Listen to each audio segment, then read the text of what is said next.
बच्चों हम लोग ने शुरू किया था सरल मशीनें, तो उसी को आगे बढ़ाते हैं। और जो जहां तक डायग्राम बना दिया था उसको फिर से बनाऊंगा मैं। सरल मशीनें यानी कि सिंपल मशीन, और सिंपल मशीन्स में हम लोगों ने सबसे पहले प्रारंभ किया था क्या? उत्तोलक। ठीक है, उत्तोलक। और उत्तोलक को अंग्रेजी में कहते हैं लीवर।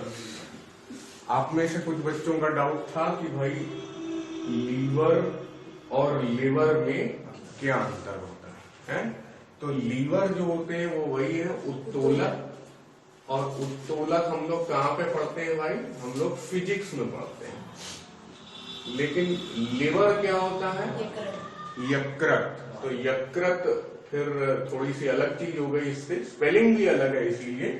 और यकृत हम लोग कहाँ पढ़ते हैं? बायोलॉजी में पढ़ते हैं। तो बहुत अलग अलग चीजें हैं, आपको आपस में कंफ्यूज नहीं होना है। काफी बच्चे लेकिन ये चीज जानते ही होंगे। अब हम लोग आगे बढ़कर कहाँ जाएंगे? तीनों तरह के उत्तोलक के चित्र बनाएंगे। तो आप लोग मेरे साथ बनाइए। पिछली क्लास में हम लोग ने बनाए भी थे, और उनका हम लोग नाम भी दे देते हैं। क्या क्या? प्रथम श्रेणी, द्वितीय श्रेणी और तृतीय श्रेणी। फर्स्ट क्लास, सेकंड क्लास और थर्ड क्लास। ठीक है, प्रथम श्रेणी, द्वितीय श्रेणी और तृतीय श्रेणी।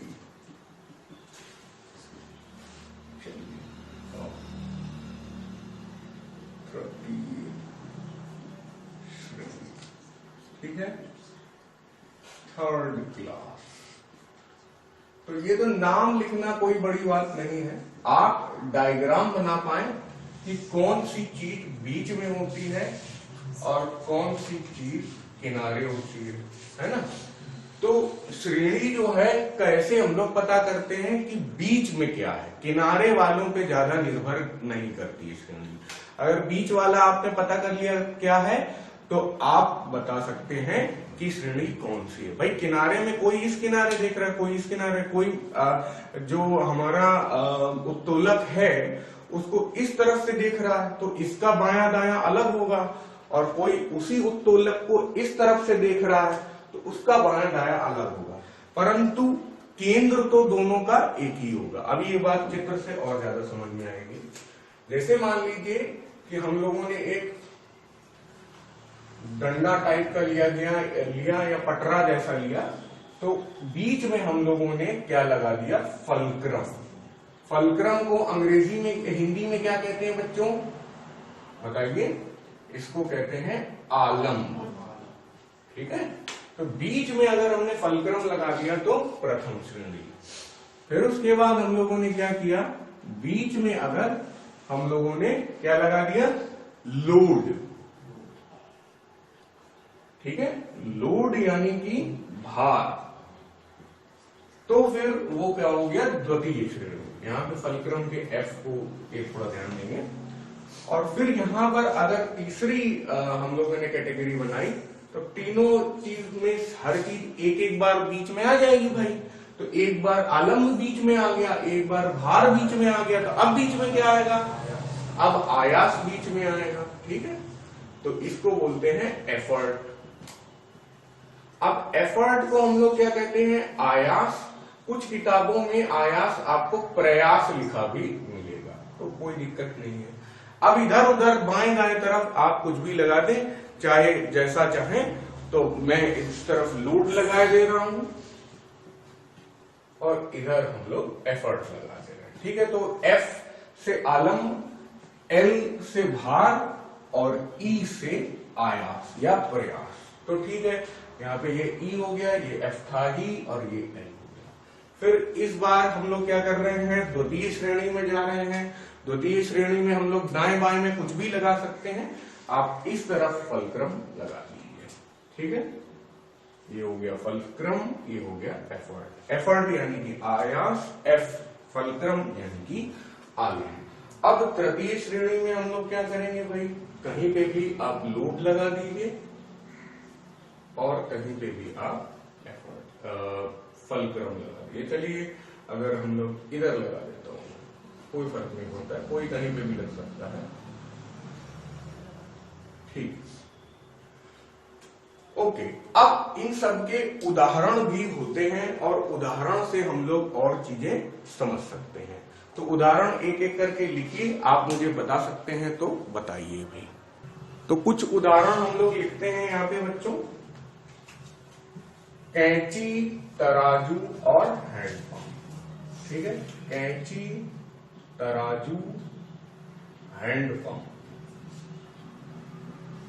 ये सब कौन से उदाहरण है, प्रथम श्रेणी के उदाहरण। आप देख सकते हैं कि भाई कैंची को अगर हम लोग बनाते हैं, थोड़ा सा प्रयास कर सकते हैं कैंची बनाने की। चिमटा इसमें नहीं आएगा, चिमटा आगे आएगा आपके, और किसमें आएगा अभी मैं थोड़ी देर में बता देता हूँ। देखिए कैंची को आप भाई यहां से आप जहां पे आप हाथ लगाएं, किसी भी उत्तोलक में जहां पे भी आप हाथ लगाएं या पैर लगाएं, मनुष्य जहां पर स्पर्श करे वो बिंदु काहे का हो जाएगा, एफर्ट वाला हो जाएगा, यानी प्रयास वाला हो जाएगा। प्रयास यानी आयास वाला। भाई हम प्रयास कहां से करेंगे, अपने हाथ से करेंगे या पैर से करेंगे। ठीक है, तो यहाँ पे आप हाथ लगा रहे हैं तो ये एफर्ट हो गया। जहां पे स्क्रू या पेंच टाइप की चीज लगे या जहां से मशीन घूमे, ठीक है, उस जगह को हम लोग बोलते हैं फलक्रम। फलक्रम यानी कि आलम। ठीक है, और जहां पर जिस किसी चीज पे काम हो रहा हो, भाई अब जैसे हमें कागज काटना है या कपड़ा काटना है, तो वो क्या चीज हो जाएगा, भार हो जाएगा या लोड हो जाएगा। तो ये सामान लोड हो गया, ये पेंच आपका फलक्रम हो गया, और जहां से आप हाथ लगा रहे हैं वो एफर्ट हो गया। तो अब आप देखिए ई यहाँ है, एफ बीच में है और एल यहाँ है, तो हम लोग कैंची को बोल सकते हैं प्रथम श्रेणी में। ये तो समझने वालों के लिए है, बाकी अगर आपको याद करना है तो भाई याद करना भी बहुत ज्यादा कठिन नहीं है। कैंची, तराजू, हैंडपंप ये किसमें आ रहे हैं, प्रथम श्रेणी में। थोड़ा सा तराजू को भी समझ लेते हैं, बाकी चीजें आप स्वयं समझ सकते हैं। तराजू में क्या होता है कि या तो इस तरफ या तो उस तरफ हम लोग क्या रख देते हैं, अपनी तरफ से सब्जी रख देते हैं। सब्जी यहाँ पे रख दी हम लोगों ने, ये आ गई सब्जी। अब यहाँ पे हम हाथ से नहीं करते, हाथ से या यूं समझ लीजिए कि हाथ से हम लोग 1 किलो का बांट रख देंगे यहाँ पे। ठीक है, तो जो 1 किलो का बांट हम रखेंगे, फिर 200 ग्राम रखेंगे, फिर 100 ग्राम निकाल लेंगे, ऐसे ही तो तौला जाता है। तो एक तरीके से बार बार हाथ आपका यहाँ पे लग रहा है और सब्जी आपने एक बार में रख ली, तो सब्जी आपका क्या हो गया, लोड हो गया, भार हो गया। और यहां से आप इस तराजू को लटकाए रहते हैं, तो यहाँ फिर से पेंच लग गया, उस पेंच के इधर उधर तराजू हमारा घूमता है। तो फलक्रम बीच में हो गया, लोड इधर हो गया, और हाथ का जो प्रयास है वो इधर हो गया। तो इस तरह से तराजू भी हमारा किसमें आ गया, प्रथम श्रेणी में आ गया। अब थोड़े से और उदाहरण लिख सकते हैं, और आप काफी हद तक अब समझना सीख गए होंगे कि कैसे हम किसी को प्रथम श्रेणी, द्वितीय श्रेणी और तृतीय श्रेणी में कर सकते हैं। अभी तो केवल हम लोग ने प्रथम ही सीखा है। तो और एग्जाम्पल लिख लें थोड़ा सा। चलिए 3 और उदाहरण है। सीसॉ, ढेकुली। देखिए सीसॉ बोले चाहे ढेकुली बोले, ये अंग्रेजी हिंदी है। सीसॉ होता कैसा है भाई, यहाँ पे बीच में एक गरारी टाइप की लगी रहती है, और यहाँ पे ये एक तरीके का झूला होता है। तो यहाँ पे एक पतली लड़की बैठ जाती है और यहाँ पे एक मोटा लड़का बैठ जाता है, और ये लोग आपस में ऐसे ऐसे ऊपर नीचे झूलते हैं। ठीक है, तो इस झूले को बोला जाता है हिंदी में ढेकुली, और अंग्रेजी में बोला जाता है सीसॉ। तो बिल्कुल सही बात है कि आप मोटे लड़के को लोड मान लीजिए और पतली लड़की को एफर्ट मान लीजिए। पतली लड़की प्रयास कर रही है, यहाँ पे एक तरीके से ये ऐसी चीज है जहां पे लोड और एफर्ट आपस में इंटरचेंज हो रहे हैं, मतलब एक दूसरे, चाहे लड़की को आप लोड मान लीजिए और लड़के को एफर्ट मान लीजिए, उससे कोई फर्क नहीं पड़ता। और इस उदाहरण से आपको ये भी समझ में आ रहा है कि लोड और एफर्ट आपस में अपनी जगह बदलते भी रहें तब भी हमारा श्रेणी में परिवर्तन नहीं आता है। तो यही चीज मैं शुरू में बता भी रहा था आपको। तो इस तरह से सीसॉ या ढेकुली आपकी प्रथम श्रेणी में आ गई। अब आ जाता है कलम। कलम यानी कि पेन। यहाँ पे थोड़ा सा मतलब मुश्किल होता है बच्चों को समझना, और बच्चों ने रिक्वेस्ट भी की मुझसे। अब यहाँ पे कलम में आप समझिए कि आप निब पेन का इस्तेमाल कर रहे हैं। निब पेन का इस्तेमाल कर रहे हैं तो भाई आप कहाँ पे सबसे ज्यादा ताकत लगाते हैं? जहां से आप लिखते हैं, यानी कि टिप पे आप ताकत लगाते हैं, ठीक है। हाथ यहाँ पे लगा रहे हैं, यानी कि एफर्ट यहाँ पे लग रहा है, और इंक पीछे भरी हुई है, काले रंग की इंक भरी हुई, ब्लैक पेन है मान लीजिए ये, ठीक है। तो धीरे धीरे इंक यहां से निकल के इससे लिखेगी, आपको जो लिखना है वो लिखता चला जाएगा यहाँ पे। तो इंक अपने आप में लोड है, वही तो क्या बोलते हैं भार लाती है। आप देखिए खाली पेन लीजिए और भरा पेन लीजिए तो खाली पेन हल्का होगा, भरा पेन भारी होगा। तो इस तरह से लोड और एफर्ट हम लोगों को पता चल गया कि दोनों किनारों पे है, लेकिन फलक्रम हमें बहुत ज्यादा समझ में नहीं आ रहा। लेकिन अगर आप निब पेन को देखें तो उसकी चूड़ी जो है वो बीच में बनी होती है, तो बीच में चूड़ी बनी होती है, तो इसी को हम लोग अपना फलक्रम मान लेते हैं, यानी कि आलम्ब मान लेते हैं। तो पेन भी हमारा क्या हो गया, किनारे किनारे में एफर्ट और लोड आ गया, तो फलक्रम को बीच ही में आना पड़ेगा। तो उस हिसाब से कलम अपने आप में भी प्रथम श्रेणी का उत्तोलक हो गया। हैंडपंप भी आपको समझ में आ रहा होगा कैसे। हैंडपंप में किनारे भाई ऐसा करके हैंडपंप होता है, तो यहाँ हाथ लगाते हैं और बीच में यहाँ पे स्क्रू टाइप का लगा रहता है, उसी स्क्रू में सरिया बंधी रहती है। वो जो सरिया आयरन रॉड को बोलते हैं बच्चों। तो सरिया जब नीचे पानी तक जाती है तो पानी को ऊपर खींचती है। तो भाई लोड पानी हो गया, एफर्ट यहाँ पे हो गया, और बीच में कहीं स्क्रू हो गया तो फिर से बीच में स्क्रू आ गया, बीच में पेंच आ गया हमारा। तो उस स्थिति से में हम लोग बोल सकते हैं कि उत्तोलक अपना प्रथम श्रेणी में। अब आ जाते हैं नल पे। नल पे भी थोड़ा सा हम लोग को ध्यान देना पड़ेगा। मैं देख लेता हूं कि यहाँ पर विजिबिलिटी है या नहीं है। हाँ ठीक है, नीचे मैं बना सकता हूं। अब देखिए सबसे पहले कि नल से पानी निकलता है, तो पानी ही अपने आप में लोड होगा, ये आप मानते हैं, ठीक है। तो पानी जब निकल रहा है तो थोड़ी सी लंबी टोटी बना रहे हैं, स्टैंडर्ड जगुआर वाली टोटी है ये, ठीक है। और यहाँ पे आप क्या कर रहे हैं, ये गोल गोल गोल गोल इसे घुमाते हैं तो यहाँ से पानी गिरता है, ये ऐसे ही कुछ तो होता है। तो हम लोग एफर्ट यहाँ लगा रहे हैं और लोड जो है वो किनारे है। एफर्ट भी किनारे है, लोड भी किनारे है, और ये लंबी टोटी बीच में मशीन टाइप लगी हुई है या जो भी लगा हुआ है, उसकी वजह से पानी की दिशा में परिवर्तन होता है। यहाँ पे हालांकि कोई पेंच तो नहीं लगा रहता है, बट फिर भी हम ये बात समझ सकते हैं कि नल की टोटी में एफर्ट हम लोग किनारे लगाते हैं और पानी का भी जो है वो किनारे से ही निकलता है। तो इसलिए किनारे किनारे वाले हम लोगों ने जज कर लिए, तो हम लोग प्रथम श्रेणी में आ गए। ये याद रखिएगा बच्चों, एग्जाम में इसी तरह का सवाल आता है, हर बार आपसे यही पूछा जाता है, उल्टा पूछा जाता है। आपको पूछा जाएगा कि कलम किस श्रेणी का है। तो या तो आपको सब सारे याद हो, लेकिन सारे कभी आप याद ही नहीं कर सकते, क्योंकि यहाँ पे और 4 एग्जाम्पल अभी आ सकते हैं। तो इसलिए इस मेथड से अगर आप समझना सीख जाएं कि किनारे किनारे पे एफर्ट और लोड लग रहा है तो प्रथम श्रेणी है, तो ज्यादा अच्छा होगा।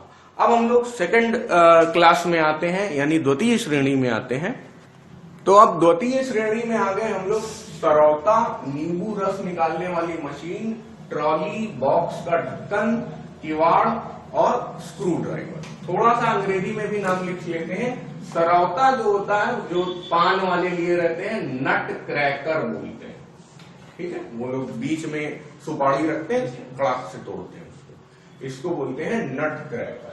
नींबू रस निकालने वाली मशीन, इसको बोलते हैं अंग्रेजी में लेमन स्क्वीजर, ठीक है। ये क्या है, नींबू निचोड़ने वाली मशीन है, इसे भी बोल सकते हैं। ये मशीन क्या है, तो ऐसे ही सामान्य चीज है।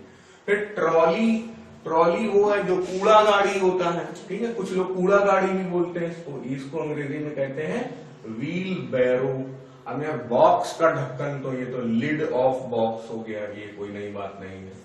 फिर किवाड़ क्या हो गया भाई, कपाट हो गया, दरवाजा हो गया, यानी डोर हो गया, ठीक है। और उसके बाद स्क्रू ड्राइवर तो खुद ही इंग्लिश में है, ठीक है। ये इसको हिंदी में स्क्रू ड्राइवर को बोलते हैं क्या, पेचकस, ठीक है ना। पेचकस तो जानते हैं जी, पेचकस। तो ये सब किसमें आ जाएंगे, द्वितीय श्रेणी में आ जाएंगे। तो अभी हम लोग ये भी समझेंगे कि भाई द्वितीय श्रेणी कैसे हो रहा है, यहाँ पर डायग्राम से थोड़ा सा समझने की कोशिश करेंगे। अंग्रेजी में नाम भी कई बार एग्जाम में आ जाते हैं, तो हम लोग को ये भी पता होना चाहिए कि कैंची को अंग्रेजी में कहते हैं सीजर्स, स्पेलिंग जरा कायदे से याद रखिए। तराजू को कहते हैं बीम बैलेंस, ठीक है। तो एग्जाम में भाई अगर तराजू आएगा तो सारे बच्चे कर लेंगे, लेकिन अगर बीम बैलेंस लिख के आ जाएगा, वो हिंदी में ही लिख देंगे बा बड़ी की मात्रा बीम बैलेंस, तो आपको लगेगा कोई रंगबाज मशीन होगी शायद, लेकिन वह बहुत ही आसान क्वेश्चन होगा और आप अंग्रेजी ना जानने की वजह से गलत कर देंगे। हैंड पंप की तो कोई हिंदी है नहीं भाई, हैंड पंप ही इंग्लिश, मतलब कोई अलग से हिंदी नहीं, तो हैंड पंप हिंदी में भी है, इंग्लिश में भी है, ठीक है। हैंड पंप का काम क्या होता है, जमीन से पानी खींचना, अंडरग्राउंड वाटर को ऊपर लाना। सी सॉ जो है ढेकुली है, तो सी सॉ की ये स्पेलिंग होती है, अगर आप देख रहे हैं सी सॉ अंग्रेजी है। कलम तो सभी को जानते हैं, पेन, ठीक है। नल की टोटी हो जाएगा टैप, ठीक है, मतलब टैप ऑफ टोटी ऐसा कुछ नहीं होता है, नल की टोटी को ही टैप बोला जाता है, इसीलिए नल के पानी को बोला जाता है टैप वाटर, ठीक है बच्चों। देखिए दो तरीके के आप पानी जो होता है मनुष्य जो पीते हैं वो दो तरीके के पीते हैं, एक ग्राउंड वाटर और एक टैप वाटर। तो बच्चों टैप वाटर क्या होता है, वो सरकार आपको प्रदान करती है भाई, पाइपलाइन में भर के आपके घर तक पानी आता है, उसको टैप वाटर कहते हैं। सरकार की अपनी इच्छा है, वो पानी कहीं से भी ले सकती है, लेकिन उसको शुद्धिकरण करके आपके घर तक पहुंचाती है, उसको टैप वाटर बोला जाता है। अब सरकार कहां कहां से पानी ले सकती है, नदी से पानी ले सकती है, नहर से पानी ले सकती है, जमीन से पानी निकाल कर टंकी में भर सकती है ऊपर, तालाब से भी पानी ले सकती है, कुछ जगह तो तालाब से भी लेके सरकार दे रही है, झील से दे सकती है। कोशिश सरकार करती है कि ऐसे पानी का स्रोत चुना जाए जो पहले से ही काफी हद तक साफ है और कम पैसा खर्च करके आसानी से उसे लोगों तक पहुंचाया जा सके, ये होता है टैप वाटर। फिर आ जाता है ग्राउंड वाटर। ग्राउंड वाटर यानी कि भाई भूगर्भ में जो पानी भरा हुआ है उसको हम लोग निकाल के पी ले, तो वो तो हो गया निकाल के, अगर सरकार ने ऊपर पानी की टंकी में भर दिया पंप से खींच कर, तो वो फिर से एक तरीके से ग्राउंड वाटर को ही टैप वाटर में कन्वर्ट किया जाता है। लेकिन क्या है कि हर जगह और जहां पे कम जनसंख्या है तो सरकार के लिए बहुत मुश्किल होता है बच्चों कि वो हर एक आदमी को टैप वाटर प्रदान करेगा। यार कम जनसंख्या है तो बहुत बड़ा नेटवर्क बिछाना पड़ेगा, बहुत पैसा खर्च करना पड़ेगा, लेकिन सरकार के पास जल कर के रूप में रिटर्न कम आएगा, पैसे उनको कम मिलेंगे। तब सरकार क्या करती है, हैंड पंप लगा देती है। सब जगह आप देखते होंगे कि बड़े बड़े हैंड पंप जो होते हैं सिल्वर कलर के, वो एल्यूमिनियम या लोहे उस टाइप के कलर के दिखते हैं, होते वो लोहे के ही, स्टील के ही होते हैं, लेकिन उनको हम लोग हैंड पंप का इस्तेमाल, कुछ लोग हरे रंग का या नीले रंग का हैंड पंप खुद ही अपने पैसे से लगवा लेते हैं, कुछ लोग कुआं खुदवा लेते हैं, कुछ जगह सरकार कुआं खुदवाती है, और बोरवेल बोला जाता है ना, ट्यूबवेल बोला जाता है, खेती वगैरह के लिए इस्तेमाल किया जाता है। तो वो सारे जो चीज हैं वो अंडरग्राउंड वाटर का इस्तेमाल करते हैं या भूगर्भ जल का इस्तेमाल करते हैं। तो याद रखिएगा बच्चों, टैप वाटर वो है जिसमें सरकार ने अपने प्रयास से शुद्धिकरण किया, और भूगर्भ जल यानी कि अंडरग्राउंड वाटर वो पानी है जिसमें आप डायरेक्टली पानी निकाल रहे हैं और सीधा पी ले रहे हैं। कुएं का पानी लोग डायरेक्टली बाहर निकालते हैं, सीधा पी लेते हैं, हैंडपंप का पानी लोग डायरेक्टली बाहर निकालते हैं, सीधा पी लेते हैं, ठीक है। तो टैप वाटर और ग्राउंड वाटर में अंतर आपको समझ गया है। तो अभी हम लोग यहाँ पे सरल मशीनें में से जो द्वितीय श्रेणी है उसमें थोड़ा सा और प्रयास करने वाले हैं, ठीक है। तो अब जैसे नट क्रैकर है या सरौता है, तो वो किस तरह का दिखाई देता है, उसमें बीच में आप क्या करते हैं, नींबू रख लेते हैं। थोड़ा सा बनाने की कोशिश करता हूं मैं।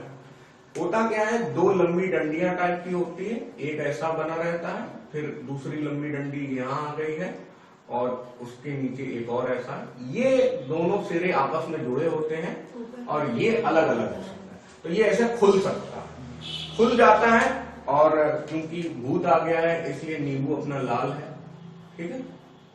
बीच में हम लोग नींबू रख लेते हैं। अब क्या करते हैं, यहाँ पे ऐसा होता है कि छेद बने होते हैं छोटे छोटे, बहुत छोटे छोटे छेद होते हैं, तो आप इसको कस के दबाते हैं तो नींबू का रस यहाँ से बहकर बाहर आ जाता है। ये देखिए लाल रस बह रहा, ठीक है। ऐसा होता है तब आप समझिए कि ये अपना सरौता टाइप की चीज हो गई है, या सरौता भी इसी तरह काम करता है, और नींबू निचोड़ने वाली मशीन यानी कि लेमन स्क्वीजर भी इसी तरह काम करता है। आप बीच में सुपारी रख लीजिए तो वो सरौता हो गया, और बीच में आप नींबू रख लीजिए तो वो लेमन स्क्वीजर हो गया। लेकिन सुपारी में क्या करते हैं, वहां काट देते हैं, और नींबू में क्या करते हैं, निचोड़ देते हैं। तो वो तो जैसी आवश्यकता है वैसा, वो तो काटना निचोड़ना दोनों में कर क्या रहे हैं, लोड बीच में रख रहे हैं। आप देख सकते हैं यहाँ पे लोड जो है वो बीच में है, फलक्रम किनारे है, और हाथ आप यहाँ से आप दबा रहे हैं, तो एफर्ट यहाँ पे लगा रहे हैं। तो इस तरह से ये ELF, तो ये द्वितीय श्रेणी में आ गया। तो चाहे सरौता समझे चाहे लेमन स्क्वीजर समझे, दोनों में एक ही होता। अब ट्रॉली पे आ जाते हैं, व्हील, ये हाथ वाली कूड़ा गाड़ी की बात हो रही है यहाँ पे बच्चों। तो इसमें क्या करते हैं भाई, बीच में खूब बड़ा बक्सा टाइप का होता है, आगे यहाँ पे पहिया लगा रहता है, और यहाँ पे ऐसे मतलब सपोर्ट के लिए बना रहता है। जब रखना होता है तो इसे जमीन पे टिका देते हैं, पहिया तो हमेशा जमीन पे टिका रहेगा, और यहाँ पे हाथ से पकड़ने वाले दो ठो होते हैं, ऐसे लेके चलते हैं यहाँ पे। तो यहाँ पे क्या हो रहा है भाई, बीच में लोड हो गया, और यहाँ पे इसको गरारी लगी हुई है, यहाँ पे पेच लगा हुआ है, स्क्रू लगा हुआ है, तो इसलिए इसको फलक्रम बोल दिया। और हाथ से पकड़ते हैं हम लोग यहाँ से, तो फिर यहाँ से एक तरीके से ट्रॉली भी आपको समझ में आ गई। अब बॉक्स का ढक्कन भी कोई बड़ी बात नहीं है ना, बॉक्स लिड लिख देता हूं मैं।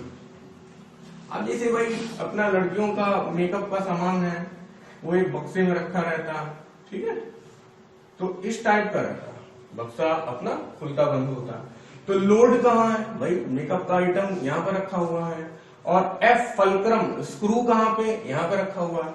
और आंटी जी अपना बक्सा खोलती कहाँ से, इधर से खोलती है भाई, खोलने वाला उठाने वाला इधर लगा रहता है। तो एफर्ट यहाँ हो गया, लोड यहाँ हो गया, और फलक्रम यहाँ हो गया। तो इस तरह कोई भी ढक्कन हो, मेकअप का ही नहीं, कोई भी बक्सा हो, रजाई गद्दा रखने वाला बड़ा बक्सा जो होता है वो भी इसी तरह पे एक काम करता है। यानी कि बक्सा भी केवल लिख के आ जाए या बक्से का ढक्कन लिख के आ जाए, दोनों ही इसमें आ जाते हैं, द्वितीय श्रेणी में आ जाते हैं। अब बात करते हैं किवाड़, कपाट, डोर, इन सब की। तो वहां पे भी यही रहता है। डोर कैसे चलता है काम, देखिए, आप कभी भी दरवाजा खोलते हैं तो इस तरह से लंबा मतलब पार्ट टाइप का रहता है, मतलब दरवाजा ऐसे ऐसे खुल रहा है, तो इधर से दरवाजा जो है बंधा रहता है दीवार से, और इधर हैंडल लगा रहता है, तो हैंडल से आप खोलते बंद करते हैं। जहां हैंडल लगा है वहां एफर्ट हो गया, और जहां स्क्रू लगा है यानी कब्जा लगा है, कब्जा बोलते हैं ना उसको, कब्जे को अंग्रेजी में कहते हैं हिंज। तो हिंज कहाँ लगे रहते हैं, किनारों पे लगे रहते हैं। तो मैंने कहा जहां पे स्क्रू वगैरह लगा वो फलक्रम है।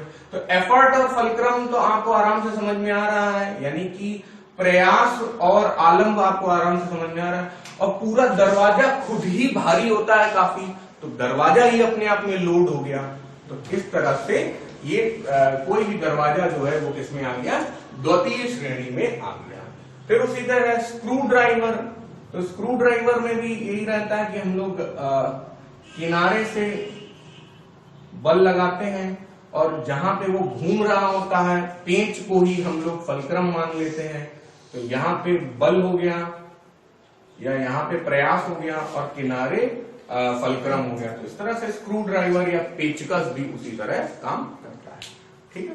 तो ये रहा अपना पेचकस, ये पेचकस का रंगीन हैंडल है।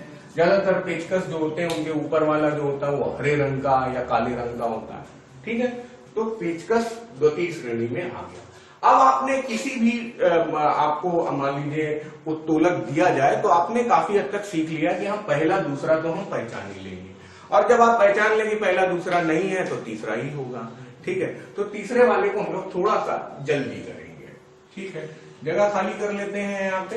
ये हो गया आपका एफर्ट, ये हो गया लोड और ये हो गया फलक्रम। ठीक है, तो लिख लेते हैं सारे। तो आ जाता है अब चिमटा, हल, फावड़ा, गैंती। फावड़ा और गैंती तो सब रिश्तेदार हैं, और चाकू। फावड़ा, गैंती, उसी तरह बेलचा भी हो गया। ठीक है, ठीक है, फावड़ा, गैंती, बेलचा एक ही तरह काम करते हैं। ठीक है, अब चिमटे को समझ लेते हैं हम लोग, तो उसी से काफी बातें हम लोग को समझना है। पहली बात तो हम लोग ये जान ले भाई, चिमटा जो होता है, किसी भी तरह का चिमटा होता है तो उसको टोंग्स बोलते हैं। ठीक है, अब चिमटे से भी भाई कई तरीके के काम लिए जा सकते हैं। जैसे आप मेरी तरह गरीब आदमी हैं तो उस केस में भाई हम लोग तो चूल्हे वूल्हे में खाना बनाते हैं, तो क्या करेंगे भाई, हाँ आप क्या करेंगे, आग का मान लीजिए कंडा, गीला कंडा जो है वो जला हुआ है, तो उसको हम अगर पकड़ना चाहेंगे तो भाई हाथ से तो नहीं पकड़ पाएंगे, तो हम लोग क्या करेंगे, चिमटे से पकड़ लेंगे। तो इसीलिए कंडा उठाने वाला, जलता हुआ कंडा उठाने वाला जो चिमटा होता है उसको अंग्रेजी में क्या कहते हैं, फायर टोंग्स कहते हैं। ठीक है, हाँ, आग की वजह से उसे फायर टोंग्स कहते हैं। अब भाई आप लोग सरकारी नौकरी की तैयारी कर रहे हैं तो आगे जाके भाई कम से कम जूस, कोल्ड ड्रिंक ये सब तो पियेंगे ही, अभी भी पीते ही होंगे। ऐसी स्थिति में आप क्या कर सकते हैं, बर्फ का टुकड़ा उठाकर उसमें डाल सकते हैं। अपने कोल्ड ड्रिंक में भाई दारू पीने का मन है तो वो भी कर सकते हैं। ठीक है, तो बर्फ का टुकड़ा लोग उठाते हैं, वो भी लोग हाथ से नहीं उठाते। वैसे बर्फ का टुकड़ा हाथ से उठाया जा सकता है, ऐसी कोई बात नहीं है, लेकिन क्या है कि आप मान लीजिए कई लोग पी रहे हैं, जो भी पीना चाहते हैं, कोल्ड ड्रिंक या फिर दारू, उस केस में आप अगर अपने हाथ से उठा के दूसरे के गिलास में डाल देंगे तो वो थोड़ा सा मतलब ज्यादा सोफिस्टिकेटेड लोग हैं तो अच्छा नहीं माना जाएगा। तो हम लोग क्या करते हैं, बर्फ के टुकड़े को उसी चिमटे से उठा लेते हैं। लेकिन भाई जो आग उठाने वाला चिमटा होता है वो थोड़ा बड़ा और मजबूत होता है, और जो बर्फ उठाने वाला चिमटा होता है वो थोड़ा छोटा होता है। तो ये आप मत सोचिएगा कि वही अपना आग वाले चिमटे से बर्फ भी उठा लेंगे, वैसा नहीं होगा। ठीक है, हाँ, एक बच्चों ने पूछा सोफिस्टिकेटेड का क्या मतलब होता है। सोफिस्टिकेटेड का मतलब है साज सज्जा से सुसज्जित, यानी कि थोड़ा बड़े आदमी वाले लेवल पे। ठीक है, सोफिस्टिकेटेड की स्पेलिंग भी आप देख लीजिए, सोफिस्टिकेटेड। ठीक है, तो इसका मतलब है कि रहीसियत से लैस, ऐसे बोल सकते हैं सामान्य भाषा में। ठीक है, तो फायर टोंग्स है, उसी तरह बर्फ उठा रहे हैं तो आइस टोंग्स बोला जाएगा। और उसी तरह भाई अब बहुत ज्यादा आप अब क्या बोलते हैं, चिमटा उठा लिया, वो चिमटे से आपने कंडे उठा लिया, फिर आप थोड़े से पैसे आ गए आपके जीवन में तो आपने कोल्ड ड्रिंक और दारू पीना चालू कर दिया, फिर उसके बाद डायबिटीज का समय आ जाएगा, तो फिर हम लोग क्या उठाएंगे, शुगर टोंग्स। ठीक है, तो कुछ लोग क्या करते हैं भाई, चाय में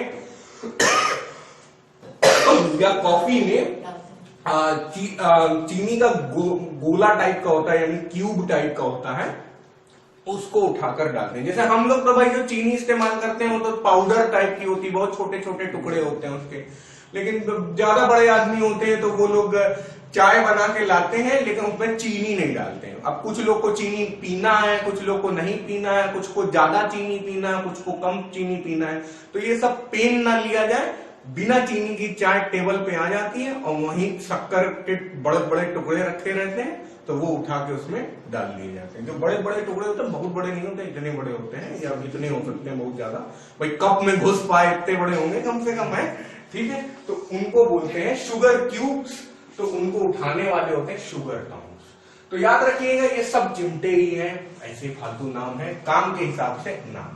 अब हल, ठीक है, हल आप जानते हैं भाई, हल किसान का सबसे अच्छा दोस्त होता है, जितना भी हमारे प्लेट में भोजन आ रहा है वो हल से ही आ रहा है। तो हल क्या है, तृतीय श्रेणी में आ गया। अब चिमटा कैसे तृतीय श्रेणी में आ जाएगा, ये थोड़ा सा मैं समझना चाहूंगा। अब देखिए चिमटा आपका कुछ इस टाइप का होता है। तो आपने जब कंडा उठाया, मान लीजिए गर्म शोला उठाया आग का, तो वो इस टाइप का होगा। तो ये हो गया अपना लोड। देखिए हाथ आप कहाँ लगाते हैं भाई, पिचकाते, बीच से पिचकाते हैं। जब बीच से पकड़ते हैं तभी ये पकड़ में आता है, नहीं तो गिर जाएगा। तो हाथ आप यहाँ पे लगाते हैं, एफर्ट आप यहाँ पे लगाते हैं। और फिर फलक्रम यानी कि यहाँ पे स्क्रू तो नहीं है लेकिन मुड़ा हुआ है इस जगह से, तो इसलिए इसको हम लोग फलक्रम मान लेते हैं। तो तृतीय श्रेणी में इस तरह आता। उसी तरह आपका हल हो गया, फावड़ा हो गया, गैंती हो गया, चाकू हो गया और बेलचा हो गया। बेलचा अगर मतलब कुछ लोग अगर मान लीजिए हिंदी भाषी नहीं है तो जानिए, बेलचा क्या होता है कि मोरंग गिट्टी उठा के फेंकने के लिए होता है। तो यहाँ पे आपने अपना सारा सामान, मिट्टी भी उठाकर अगर एक जगह से दूसरी जगह मिट्टी फेंकना है, या मान लीजिए कि मिट्टी का ढेर बैठ गया है, तो क्या करते हैं कि बेलचे से उठा उठा के उसे एक बढ़िया कम जगह में ज्यादा मिट्टी रख लेते हैं ताकि फैले ना मिट्टी। ठीक है, तो बेलचा इस तरह काम करता है। यहाँ पर आपने क्या रख दिया, अपनी मिट्टी रख लिया, जो भी रख लिया, ये हो गया लोड। चम्मच भी उसी तरह, अब जब बेलचा हो गया उसमें तो चम्मच भी उसी में आ गया। चम्मच क्या है, छोटा बेलचा, उस बेलचे से आप उठा के अपने मुंह में सामान डालते हैं, है ना। तो याद रखिएगा कि अगर आपने बेलचा सीख लिया तो एग्जाम में ये मत बोलिएगा कि सर आपने चम्मच तो सिखाया ही नहीं, थोड़ा दिमाग भी आपको लगाना पड़ेगा। ठीक है, तो यहाँ पे ये लोड हो गया। और हम लोग चम्मच पकड़ते हैं भाई, बिल्कुल किनारे से चम्मच कौन पकड़ता है, हम लोग लगभग बीच से पकड़ते हैं। तो ये हो गया एफर्ट, और यहाँ पे किनारे कुछ नहीं है, तो ये हो गया फलक्रम। तो इस तरह से तृतीय श्रेणी भी हम लोगों ने बहुत अच्छे से समझ ली है। अब एक बच्चे ने पूछा कि भाई बंदूक किस में आएगी, यानी कि पिस्टल की बात कर ले, मान लो, है ना, पिस्टल, पिस्तौल है, पिस्तौल बोले, बंदूक बोले, सब एक ही बात है भाई। बंदूक थोड़ी लंबी होती है और पिस्तौल छोटी होती है, काम तो एक ही होता है दोनों का। ठीक है, तो मैं पिस्तौल बना लेता हूं, ज्यादा मेहनत ना पड़नी पड़े, ताकि इस टाइप की रहती है। और यहाँ पे अपना फिर ये लाल रंग का ट्रिगर बना देते हैं, ज्यादा मोटी हो गई, और लाल रंग का यहाँ पे ट्रिगर है ना, जिसको घोड़ा बोलते हैं, बिल्कुल सही है। तो आप क्या करते हैं भाई, ट्रिगर चलाते हैं और उसके बाद ये इधर जा रहा है, बिल्कुल सही कह रहे हैं आप, मेरे हिसाब से आपका समझना सही है।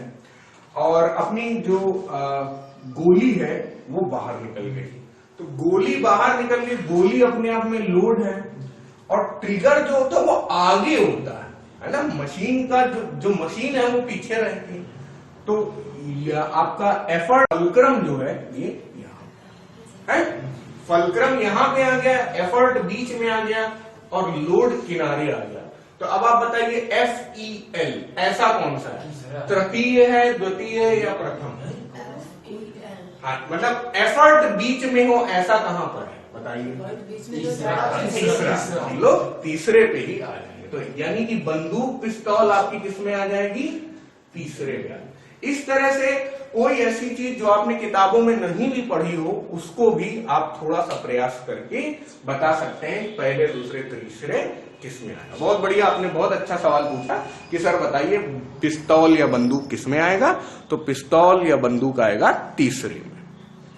अब बात करते हैं बच्चों हम लोग मैकेनिकल एडवांटेज की। MA = L/E। ठीक है, आपको ज्यादा चिंता नहीं करना है, कैसे याद करना है, मील, है ना, MALE, कैसे याद करना है, मील। अब इसका मतलब क्या होता है, MA का मतलब होता है मैकेनिकल एडवांटेज, इसका हिंदी में भी नाम है, लेकिन वही बच्चों फॉर्मूले तो इंग्लिश के हिसाब से चलते हैं। MA हो गया मैकेनिकल एडवांटेज, और इसको हिंदी में क्या कहते हैं, यांत्रिक लाभ, यांत्रिक लाभ। और L क्या होता है बच्चों, लोड, और E क्या होता है, एफर्ट। हम लोग जानते ही हैं कि लोड क्या होता है, भार, और एफर्ट क्या होता है, आयास। या प्रयास, मैं प्रयास बोलना पसंद करता हूं। ठीक है, तो यांत्रिक लाभ क्या हुआ, जैसे मान लीजिए कि आप कोई मशीन ले लेते हैं, ठीक है, और आप प्रयास करते हैं 10 न्यूटन का, 10 न्यूटन का आपने प्रयास किया, लेकिन आपने सामान उठा लिया उससे 30 न्यूटन का। ऐसा हो सकता है भाई? सामान आपने उठा लिया 30 न्यूटन का, तो मशीन बढ़िया है कि बेकार? भाई आप खुद ताकत जो लगा रहे हैं, बल लगा रहे हैं, वो 10 न्यूटन की लगा रहे हैं, और सामान आप 30 न्यूटन का उठा ले रहे हैं, तो मशीन बढ़िया है कि बेकार? बढ़िया मशीन है। तो बढ़िया मशीन है तो उसका मैकेनिकल एडवांटेज कितना हो जाएगा? एन काट दीजिए, 0 0 काट दीजिए, MA कितना हो जाएगा? 3 हो जाएगा। यानी कि किसी चीज का यांत्रिक लाभ अगर 1 से ज्यादा है तो वो मशीन बढ़िया है, लेकिन कई बार जरूरत के अनुसार हम लोग 1 से कम यांत्रिक लाभ की भी मशीन को स्वीकार करते हैं, क्योंकि हमें काम ऐसा करना है कि हम ज्यादा ताकत लगा के, क्योंकि अगर आप हाथ से वही काम करें वो तब भी नहीं हो पाएगा। इसलिए मैकेनिकल एडवांटेज 1 से ज्यादा हो सकता है, 1 से कम भी हो सकता है, 1 के बराबर भी हो सकता है। ठीक है, यांत्रिक लाभ। अब इसको एक दूसरी तरीके से भी पढ़ते हैं बच्चों। मैकेनिकल एडवांटेज जो होता है उसको हम लोग क्या कहते हैं, यहां पे भले हमने L और E लिखा हुआ है, लेकिन यहां पे नीचे लिखेंगे लोड आर्म, और यहां पे लिखेंगे एफर्ट आर्म। इस बार उल्टा हो गया, जब आर्म की बात हो रही है तब हम लोग उल्टा कर रहे हैं। अब इसका क्या मतलब है अभी बताता हूं, पहले हिंदी में लिख लेते हैं। यांत्रिक लाभ का क्या मतलब है? आयास भुजा या प्रयास भुजा बटे भार भुजा। अब भार भुजा कहते किसे हैं या लोड आर्म कहते किसे हैं, इसको हम लोग इस डायग्राम से समझेंगे। ठीक है, तो अब इस डायग्राम में मान लीजिए इधर स्क्रू लगा हुआ और इधर से हम लोग प्रयास कर रहे हैं, इधर से आयास कर रहे हैं, तो इतनी लंबी हो गई क्या? Effort arm. ठीक है, और इतनी लंबी हो गई लोड आर्म। समझ पा रहे हैं आप? यानी कि ये हो गया आयास भुजा और इधर वाला हो गया भार भुजा। ठीक है, अब आप ये समझ सकते हैं कि यार प्रथम श्रेणी में अगर हम लोग इसको इधर कर दें, अगर हम लोग अपने फलक्रम को इधर कर दें तो लोड आर्म छोटी हो जाएंगी और एफर्ट आर्म बड़ी हो जाएगी। अगर हम लोग इसको इधर कर दें तो एफर्ट आर्म छोटी हो जाएगी और लोड आर्म बड़ी हो जाएगी, है ना? तो इस तरह से हम लोग, और अगर बिल्कुल बीच में रखें तो दोनों बराबर हो जाएंगे। तो जब बिल्कुल बीच में रखेंगे तब मैकेनिकल एडवांटेज 1 हो जाए। ये याद रखिएगा बच्चों, अगर मान लीजिए आपको बहुत भारी सामान उठाना हो तो आप क्या करेंगे, ये जो फलक्रम है बिल्कुल इधर लगाएंगे और ये जो भारी सामान है वो इधर रहेगा और ताकत आप यहां लगाएंगे। आपने देखा होगा जब पटिया वगैरह उठानी होती है नाली आली की, तो हम लोग जो सब्बल लगाते हैं उसके जस्ट आगे एक छोटा सा ईंटा रख लेते हैं और फिर ऐसे उठाते हैं। तो अगर मान लीजिए कि हम लोग ईंटा यहां लगाएं और पटिया उठाने की कोशिश करें तो वो कभी नहीं उठेगी। तो इसका कारण हम लोग वो करते क्यों है? हम लोग इसलिए करते हैं, हम चाहते हैं कि लोड आर्म छोटी हो और एफर्ट आर्म बड़ी हो। लोड आर्म छोटी हो जाए और एफर्ट आर्म बड़ी हो जाए। ऐसे केस में क्या होगा, लोड आर्म छोटी है, एफर्ट आर्म बड़ी है, तो मैकेनिकल एडवांटेज हमारा काफी ज्यादा होगा। यानी कि हम यहाँ पे कम ताकत लगाएंगे और खूब भारी पटिया एक ही आदमी उठा लेगा। मेन होल का ढक्कन वगैरह जब खोलते हैं तब भी ऐसे ही करते हैं। आई थिंक आपको बात समझ में आ रही होगी। तो मैकेनिकल एडवांटेज आवश्यकता के अनुसार यहाँ पे 1 से ज्यादा हो सकता है। उसी तरह अब आप समझ सकते हैं, इसको अगर इस तरफ ले जाएंगे तो मैकेनिकल एडवांटेज 1 से कम होता है। लेकिन आवश्यकता की जरूरत के हिसाब से हो सकता है ज्यादातर प्रथम श्रेणी पे हम लोग इन्हीं 2 लेवल पे काम कर रहे हैं। आप समझ सकते हैं जैसे एग्जाम में, भाई आजकल एग्जाम कठिन आ रहा बच्चों, आपसे पूछा जाए तराजू में यांत्रिक लाभ क्या होता है, तो याद रखिएगा भाई तराजू का काम ही है बैलेंस करना, कि भाई 1 किलो सब्जी अगर दी जा रही तो 1 किलो बांट भी यहां पर रखा जाए, तो दोनों तरफ 1 किलो है और तराजू का कांटा बिल्कुल बीच में होना चाहिए। जब बीच में कांटा होगा तो एफर्ट आर्म और लोड आर्म आपस में बराबर होंगे, जब बराबर होंगे तो तराजू का मैकेनिकल एडवांटेज हमेशा 1, ये याद रखिए। इस तरह से कठिन सवाल बड़े एग्जामों में आ सकते हैं, तो उसके लिए हमें तैयार रहना चाहिए। ठीक है, अब यहां पे देखिए, हमेशा जो आर्म की लंबाई होती है या भुजा की लंबाई होती है उसको गिना कहां से जाता है, फलक्रम से गिना जाता है। अब यहां पे आप देखिए, यहां पे लोड आर्म जो है वो छोटी है ना भाई, लोड यहीं तक है और गिना यहीं से जाता है, और यहां पे एफर्ट आर्म जो है लंबी है ना, तो इसका मतलब है कि यहां पे हमेशा एफर्ट आर्म लंबी रहेगी और लोड आर्म छोटी रहेगी। ऐसी स्थिति में हम लोग क्या करेंगे, द्वितीय श्रेणी में हम लोग क्या सीख गए, देख लीजिए, लोड आर्म छोटी है और एफर्ट आर्म बड़ी है, तो मैकेनिकल एडवांटेज 1 से ज्यादा होगा, 1 से कम होगा, 1 से ज्यादा होगा। तो यहां भी याद रखिएगा कि मैकेनिकल एडवांटेज 1 से ज्यादा होगा। ठीक है, अब तो इसका मतलब सरौती वगैरह जो या नींबू निचोड़ने वाली मशीन जो है, उन लोगों का यांत्रिक लाभ जो है हमेशा 1 से ज्यादा होता है। सवाल किस तरह आएगा, 1 से अधिक यांत्रिक लाभ किस तरह के उत्तोलक में सर्वथा रहेगा। ठीक है, किस तरह के उत्तोलक में मैकेनिकल एडवांटेज ग्रेटर देन 1 होगा और हमेशा होगा, तो किसमें होगा, द्वितीय श्रेणी। अब आ जाते हैं इधर पे, भाई जब यहाँ पे तीनों आ चुके हैं, यहाँ पे ग्रेटर देन 1 आ चुका है, तो यहाँ पे अब आसानी से आपको समझ में आ रहा होगा, यहाँ पे हम लोग क्या करेंगे, देखिए नापते यहीं से हैं, तो यहाँ पे क्या होगा, लोड आर्म बड़ी है ना, और यहाँ पे एफर्ट आर्म छोटी है, तो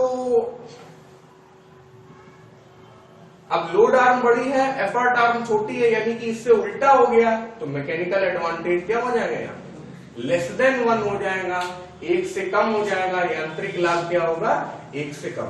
तो अब आपका सवाल आएगा, यार अगर हमारा कोई यांत्रिक लाभ मिल नहीं रहा है तो हम लोग भाई मशीन पे पैसा क्यों खर्च कर रहे हैं, हम अपना हाथ से ही काम कर लें। तो उसका जवाब ये है कि भाई अगर आपको गर्म कंडा उठाना है तो आप हाथ से उठा लेंगे, तो आप जलने से बचना चाहते हैं, इसलिए आप फिर भी एक मशीन का इस्तेमाल ऐसा कर रहे हैं। फिर दूसरी बात, मान लीजिए हम लोग वही बर्फ के टुकड़े को उठा रहे हैं, तो आप हाथ से उठा तो लेंगे, लेकिन आप गंदगी से बचना चाहते हैं, अपने दोस्तों के सामने इज्जत बचा के रहना चाहते हैं। तो इस तरह से यहाँ पे भी यांत्रिक लाभ कम होने के कारण, यांत्रिक लाभ कम होने के बावजूद हम लोग उस मशीन को उठा रहे हैं। फिर एक तीसरा एग्जाम्पल, बंदूक। अरे भाई दुश्मन को मारना है, एक ही बार काम करना है, तो मशीन जो है कम यांत्रिक लाभ वाली भी हम लोगों ने खरीद ली, कोई बात नहीं, दुश्मन मर जाए कम से कम हमारा काम सिद्ध हो जाए। तो इस तरह से सभी तरह के हम लोगों ने उत्तोलक को विभिन्न श्रेणियों में बांटना सीखा और हमारा कार्य यहाँ पर लगभग हो गया है। अभी और चीजें हैं सरल मशीनों में, उत्तोलक केवल पहली कैटेगरी है, कुल मिलाकर सरल मशीनों में 5 तरह की मशीनें हम लोग पढ़ेंगे और पहला हम लोगों ने खत्म कर लिया उत्तोलक। लेकिन सबसे ज्यादा सवाल बच्चों उत्तोलक पे ही आते हैं, बाकी 4 जो होंगे वो अगली एक ही क्लास में हो जाएंगे।